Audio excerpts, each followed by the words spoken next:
That's toxic as hell. Did he say F, like EFF, or did he say, Yeah. yo, F Billy? And his nasty ass. I don't have any more fluff talk. Hi, everyone. Welcome to the Happy Peas podcast, where we're just peas in a pod. Why is there fluff talk? I don't know. It's just like pad in the intro. Like, pad, fluff, fluff. Fluff, fluff. I'm not going to do that because they're small. I was wondering why my boobies felt so full and big. It's because of my period. I just didn't know it was my period. I was trying to figure out why I threw up. I think it was because of the frosting. Oh, yeah. I was editing it and I like... There is Boku eating of the frosting. Just leave it alone so it dries. That frosting is actually kind of good. And Craig and I had the same pork for dinner. It's the only thing I can think of. Yeah, it was very sugary frosting. Well, and it was... Craig called it suspect. Oh, yeah. When I was watching the video and when he, like, puts it in the piping bag, it looks absolutely foul. Tell me what to do. Bitch, I do what I want. This is my house. But because I couldn't see it, and I just, like, squished mine up, I was like, this would be powdered sugar, yum! So, I don't remember if we said our names. I'm Stephanie. I'm MJ. Yeah, and this is Billy. He's being nasty on a blanket, and by that I mean he's just gonna lick his feet forever. But not mine, because they're covered. Yeah, we both got Sakis on. You nasty boy. And today we're doing some holiday edition of AITA. Woo! Woo! Assholes abound! Wow. There are 3 assholes on this couch. 3.5. He counts for asshole and a half. Oh, One okay. for attitude. Okay.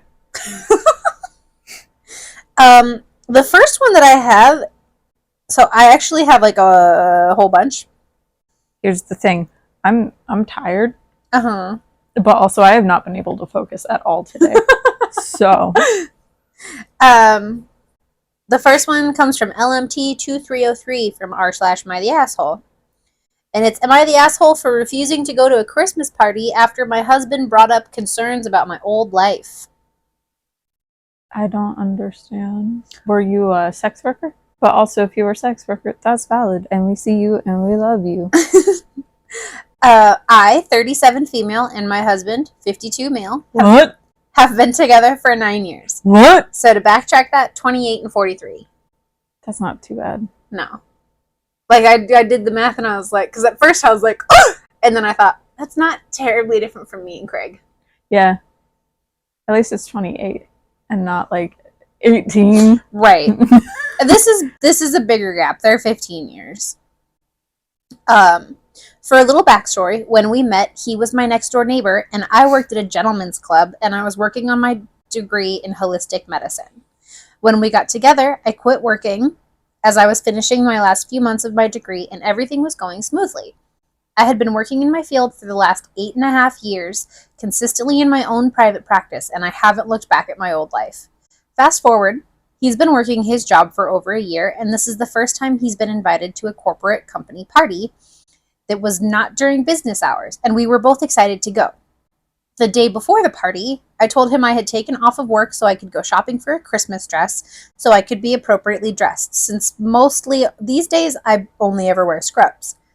He told me he was worried about someone recognizing me from my old life, and that it would embarrass him if someone did. And if they did, he would have to quit his job, because he wouldn't be able to handle people talking behind his back about how he married an ex-stripper. As this comment offended me, I took in what he said, and I told him that if he's concerned about someone recognizing me from my old life, then maybe it's best if I don't go to save him the embarrassment. He told me that I was being selfish, and I should have thought about what I was doing back then, and what consequences would have come about in the future. I suppose he's right in this regard, because I don't talk about it, but never did I think it would come back to haunt me later. Am I the asshole for refusing to go to a company Christmas party after my husband brought up concerns about my old life? No, he's the asshole. Why would you marry a stripper and then be like, oh, it's embarrassing that I married a stripper? Yeah, I feel like you should be a pro sex worker, but also like I personally don't consider strippers sex workers unless they want to be considered sex workers because they're not actually having sex. Yeah. They're being sexualized, but like that's their consent. They consent to being sexualized. So like, well, that's a very long update. I just like the fact that we've been together 9 years. She's worked 8.5 years as in holistic medicine at her own practice, and now he's only been at his job for a year. So he's like, there's a possibility that maybe one of my coworkers went to a strip club 9 years ago and will recognize you, and I'm embarrassed by you. Nobody's gonna recognize you in 9 years. Also, he's mad about what she did 9 years ago. Yeah, that makes no sense. Also, like, she probably made more money than him as a stripper, and she's probably making more money than him now, so he should just shut the fuck up. Yeah, like, this is a no-win for her, because he's like, if you come to my party, you might get recognized, and that's embarrassing, and I'll have to quit. And she goes, okay, then I won't go. And he's like, oh, you're just not gonna go? You should have thought about what being a stripper was gonna mean later. I'm like, hey, guy, calm down. It's not like it's you knew she was a stripper when you got with her. Yeah, also, it's not like it's not like it's a porno. 9 years later, there's no evidence. But also, if someone recognizes her from 9 years ago, that's impressive. For sure. Strippers are beautiful, but like, honestly, are you gonna go walk through the grocery store and be like, that's that stripper from 9 years ago? No. I seriously doubt it. Like, the people that are going into strip clubs probably don't remember the strippers. Yeah, they're probably very drunk. But also, like, I feel like a decent person would recognize and just keep it to themselves. Yeah, I would think so. Because if it was me and I was like, oh, hey, you're that stripper that I saw 9 years ago, I would be like, oh, you know, I wouldn't even say this, but I'd be like, they look familiar. Whatever. Right. Yeah. So there's an update. Yesterday was, so the overall vote is not the asshole. Update. Yesterday evening was the Christmas party, and I found a very classy dress. It was velvety navy blue material, floor length. I also went to my hairstylist and had her do up my hair, as I thought the dress was overkill, but I wanted to go overboard. Okay. So she goes on about how, like, she was treated like a queen and everything was great, and like she had a wonderful time. And so she said, when we got home, I asked him why he was worried about it, and he admitted that conversations had went on about other men who worked there frequenting the strip club that I worked at the time. He was afraid one of them would recognize me. He even mentioned the ones he was talking about and described them to me as he had introduced me to them earlier in the evening. I explained that they were there with their wives, and even if they had recognized me, they wouldn't want it to be common knowledge that they used to expose themselves to their... Oh, they wouldn't want... That almost took a weird turn. They wouldn't want that to be common knowledge, as they would have to expose themselves to their wives, who were probably unaware of their actions. He got this shocked look on his face and said, I didn't think about that. He's been apologizing nonstop since the time I walked in the door yesterday afternoon from getting all dolled up. I feel like this all could have been avoided had he gotten his words out properly. I also let him know that he needs to work on his communication. Yeah, I would say. He recommended couples therapy. So, maybe the guy, like, he was wrong in that situation. I don't know if I think he's an asshole, though. I do, but that's because he brought up, why did you do that 9 years ago? Well, that's true. But I think that he does dial it back by being like, I'm sorry, I was wrong. I should have communicated more clearly. Maybe we should go to couples therapy so that I can move past this. I'm like, okay, points to you. Yeah. Maybe less of an asshole, more of a jerk.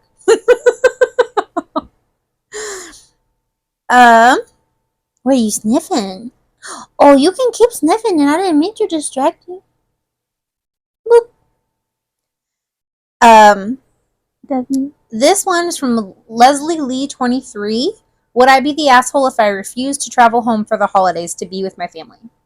Not at the first read. Like, Just by the title, no. Yeah.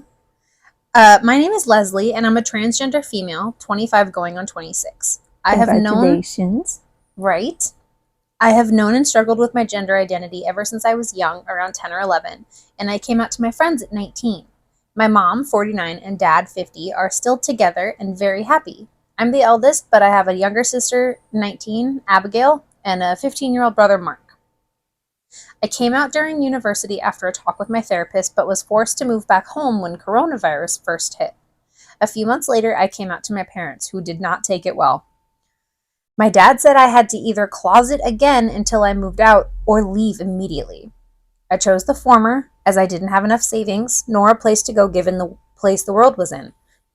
In the 2 years of life at home that followed, 2 years. In the 2 years of life at home that followed, my dad gave me the silent treatment, and my mom was having meltdowns. My siblings blamed me for the changes to our family dynamic, though I was forbidden from telling them anything due to my father's ultimatum. Rather than addressing the problems directly, I became reclusive and spent more time in online spaces where I could be myself. After moving, I tried to rekindle these relationships, but it kind of felt one-sided. None of my family call or text me, I have to contact them, and my brother doesn't respond to my messages whatsoever. When we do talk, it's small talk rather than anything personal, which is frustrating to me as I want to talk about what's new in my life and get their advice and support. Earlier in December, they suddenly started messaging about a Christmas party. Spending €75 a family member on gifts each and organizing travel home, I brought up the money troubles and my parents offered to pay my train fare. They seem to actively want me there. This sounds kind of messed up in my head, but I realized I don't want to see them, especially after a party with friends I already had, which reminded me of the Christmas days from when I was young. Would I be the asshole if I didn't go? No. No, and you are valid, and we see you, and I'm sorry that your dad did that to you. For real, forcing you back into the closet is one of the most disgusting things I've ever heard. Yeah, and you're not an asshole at all. How you feel is very valid, and you can have chosen family that is just as important or more important than blood family. Yeah.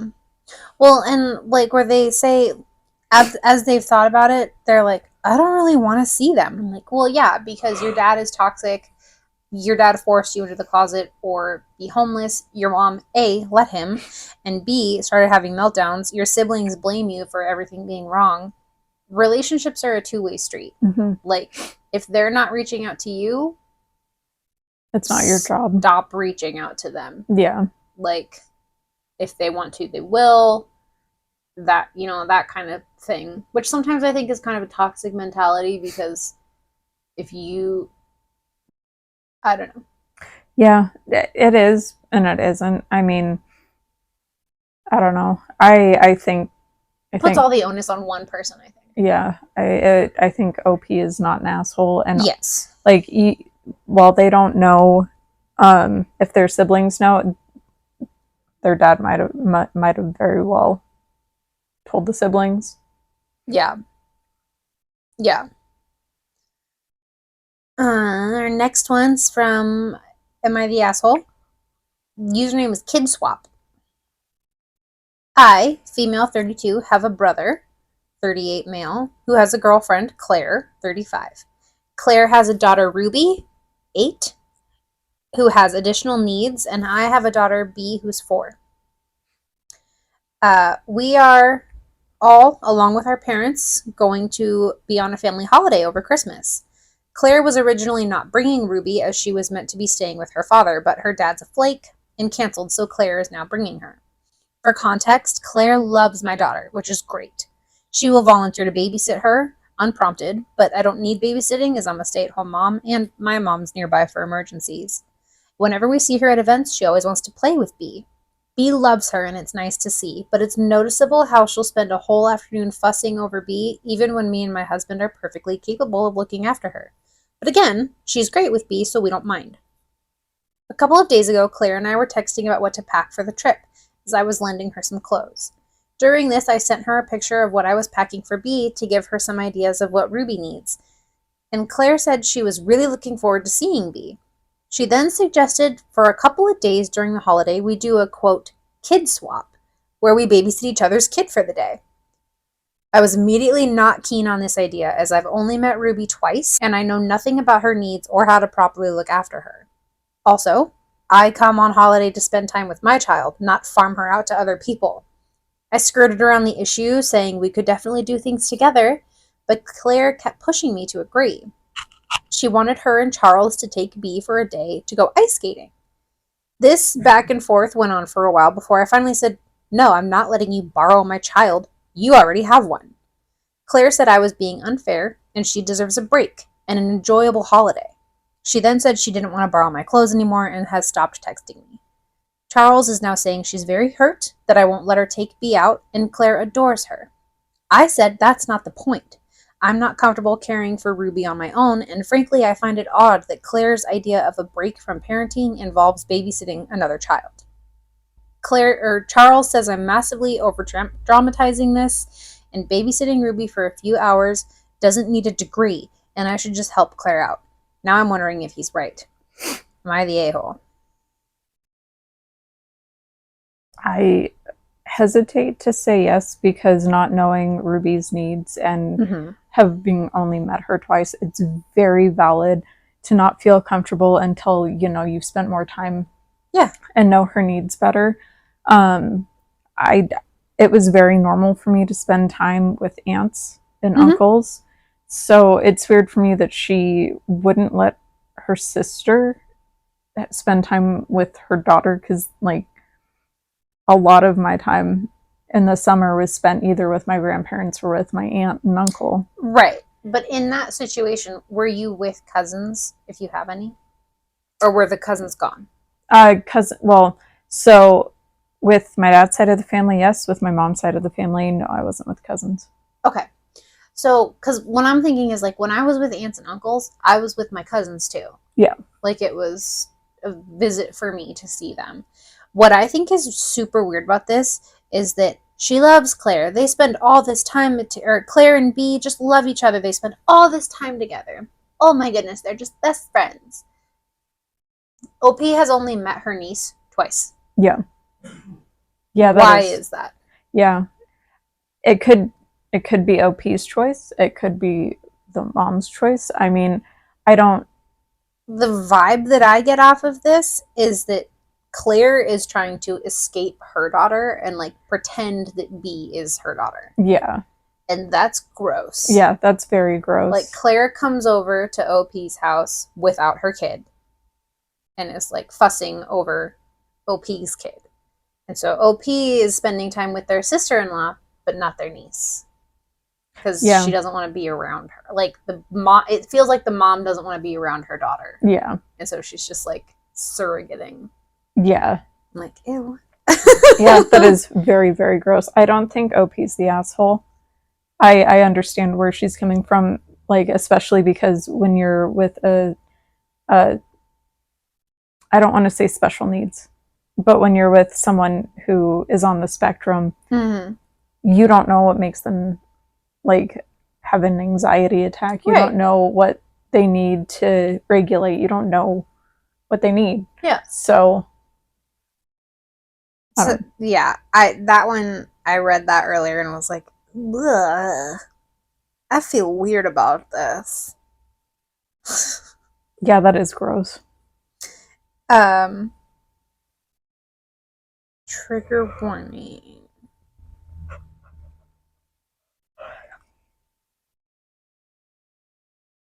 Okay. I, female 32. Oh, I'm sorry. This one comes from... Oh, this is from Best of Redditor Updates. It was originally posted to r/AITAH by Gold Programmer.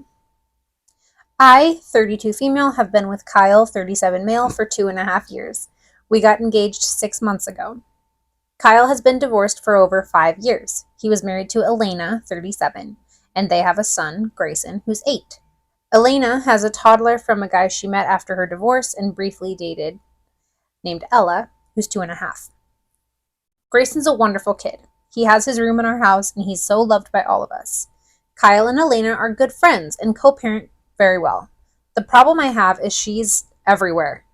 Besides the holidays and birthdays, which I understand, like Christmas, Thanksgiving, Grayson's birthday, Elena and her baby are invited to pretty much any family function, such as Kyle's birthday, Kyle's parents' anniversary, my birthday. Yes, Kyle invited her to my birthday. She comes on our camping trips, etc. I've talked to Kyle many times about this, but he thinks I'm being insecure and there's no reason to make a big deal about nothing. I booked a trip to Mexico for January for me, Kyle, and Grayson. Kyle told Elena that on the last week of January, we will have Grayson an extra week since he's coming to Mexico with us. Apparently, Elena managed to ask him about our trip details and dates. And I saw on Facebook that she's posting about swimsuit shopping for her upcoming trip. Kyle texted her and asked her if she's going somewhere. She said she researched our hotel and I took advantage of the same deal as you guys. I guess we'll see you there. I told Kyle we're canceling the trip, and he said he can't because the tickets are non-refundable. And I told him, then I'm not going. I want for once to have a family vacation without his ex-wife. I want a family vacation without his ex-wife, but Kyle thinks there's nothing we can do now. We just need to address this for future plans and be more clear about our boundaries.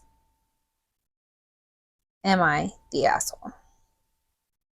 No, because you should be able to spend time with your family.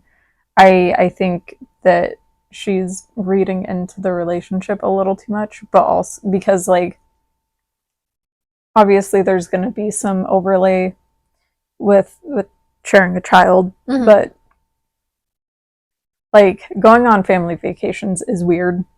Well, it's like inviting the ex-wife to a birthday her party. Birthday party. That's too much. That's weird.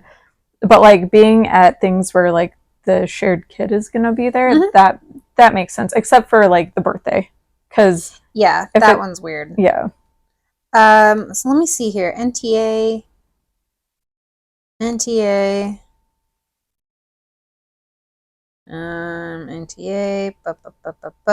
Some people were like, he invited her on your vacation. And I'm like, that's pushing it. There is an update. First of all, thank you for all your comments. I read every single one. Kyle came home late last night since he was working on a project with his coworker. He saw me awake and was surprised and said, "Is everything okay?" I told him we need to talk. I basically told him that he either tells Elena to cancel her trip and establish some boundaries, or we're done. He said, "Oh my God, are you still on this? I said I'll talk to her for future events. Just let it go." I said, "No, this has been my life since we met. She and her baby are always in my hair. I get upset. You convince me to let it go just this one time, and then it happens again." I reminded him that last June we hosted Elena's baby's birthday in our backyard. We paid for everything and set everything up, and you told me to let it go. Where is the limit? Will she be invited to our wedding? Will she be in my bridal party? Will she be at our honeymoon? Will she be in the delivery room when I give birth? He said, "We are both tired. Let's just talk about this tomorrow." I told him I can't wait till then. Will you ask Elena to cancel her trip and tell her about my boundaries? He said, "I can't make her do anything. She's not my wife anymore. I can tell her you don't like her and can't stand to be around her. Would that make you happy?" I said, "I don't feel like I'm ever going to be your wife. She's more your wife than I'll ever be. She just doesn't like to put out, so you got me for that. That's how it feels. I feel unloved, and if we break up and she's open to taking you back, would you get back together with her?" He said, "Stop. You know how much I love you. Why are you saying all this nonsense?" I asked again and again. He said, "What do you want me to say? That if I'm single, I'll try to make things work with her? I guess." I gave him my ring and said, "I'll leave in the morning." He said, "What? Are you serious? What's going on tonight?" And he started saying how we're going to get married and have babies, and he begged me not to leave right before the holiday. He suggested counseling in January, and I just said, I really don't have the time or energy for this. It goes on a little more, but essentially she left all the Christmas presents that she bought, she canceled the trip, and she's out. Good for her. Yeah, that's wild. I'm proud of her for sticking her ground and keeping her boundaries. That is really tough, and I don't know. I feel like he's duty. Yeah. I feel like some of it makes sense while other parts don't. I mean, it's not comparable because I didn't date either of these people, but like my childhood best friend let me host Jason's birthday party there a couple of times at their place. So like I kind of understand. Yeah. But also I didn't date either of them. Right. Like my sister threw both of her kids' first birthdays at somebody else's house. Yeah. Just because there was more room and like it was easier to host and whatever. But I still think that like my sister paid for stuff to like throw a birthday party for your ex-wife's kid. Yeah, it's not his kid either. It is her kid with a different man. Yeah. Why am I responsible for this child? Yeah. You're not. It would be different if like she was able to have a friendship with the ex-wife separately, just between her and her, but like it sounds like that's not even an option. Yeah. So no, that one's pretty wild. I think that's it. Okie dokie. Yeah. Thanks for hanging out with us. I don't even remember if we did an intro. We did. Oh yeah, because I said fluff talk. Yeah. Well, we hope you have a happy new year. Yes. And that you get everything you want in your life. Yeah. Yeah. Merry happy Christmas. Merry Christmas. Yeah. Happy crisis. It is a crisis, isn't it? It's always a crisis. We'll see you next time. Bye. Bye.